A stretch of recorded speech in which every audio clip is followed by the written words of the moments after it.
ಸಹೋದರ ಸಹೋದರಿಯರೇ, ನೀವೆಲ್ಲರೂ ಹೆಚ್ಚಿನ ಸಂಖ್ಯೆಯಲ್ಲಿ ಈ ನನ್ನ ಶಿಲುಬೆ ಹಾದಿಯಲ್ಲಿ ಭಾಗವಹಿಸಲು ಬಂದಿರುವುದನ್ನು ತಿಳಿದು ಸಂತೋಷ ಪಡುತ್ತೇನೆ.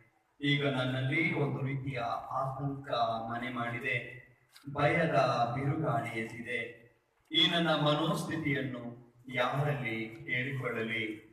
ಎಲ್ಲರೂ ನನ್ನನ್ನ ತ್ಯಜಿಸಿದ್ದಾರೆ. ನನ್ನ ಆಪ್ತ ಶಿಷ್ಯರು ದೂರದಲ್ಲಿ ನಿಂತು ಮೂಕ ಪ್ರೇಕ್ಷಕರಾಗಿ ನೋಡುತ್ತಿದ್ದಾರೆ. ನನ್ನ ಬಹಿರಂಗ ಜೀವನದಲ್ಲಿ ಲಾಸರಸ್, ಮಾರ್ತಾ ಮತ್ತು ಮೇರಿ ನನ್ನ ಸುಖ ದುಃಖದಲ್ಲಿ ಭಾಗಿಯಾಗುತ್ತಿದ್ದರು. ಆದರೆ ಇಂದು ಅವರ್ಯಾರೂ ಇಲ್ಲ. ಎಲ್ಲರೂ ನನ್ನನ್ನು ಅಗಲಿರುವುದರಿಂದ ನನಗೆ ನಿಮ್ಮ ಅಗತ್ಯವಿದೆ. ನಿಮ್ಮ ಸಾನ್ನಿಧ್ಯವು ಈ ನನ್ನ ಶಿಲುಬೆಯನ್ನು ಹೊತ್ತುಕೊಂಡು ಹೋಗಲು ಧೈರ್ಯ ತುಂಬುವುದು. ಆದುದರಿಂದ ಸ್ನೇಹಿತರೆ, ಮನಪೂರ್ವಕವಾಗಿ ನನ್ನೊಡನೆಗೆ ಕಲ್ವಾರಿಯಡೆಗೆ ಪ್ರಯಾಣಿಸಲು ಮುಂದಾಗಿರಿ.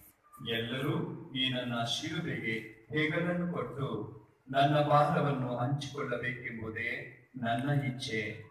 ಯಾರದೋ ಬಲವಂತಕ್ಕೊಳಗಾಗಿ ಈ ಶಿಲುಬೆ ಹಾದಿಯನ್ನ ಧ್ಯಾನಿಸದೆ ನಿಮ್ಮ ಮತ್ತು ಪ್ರಪಂಚದ ಜನರ ಪಾಪ ಪರಿಹಾರಕ್ಕಾಗಿ ಅರ್ಪಿಸಿರಿ.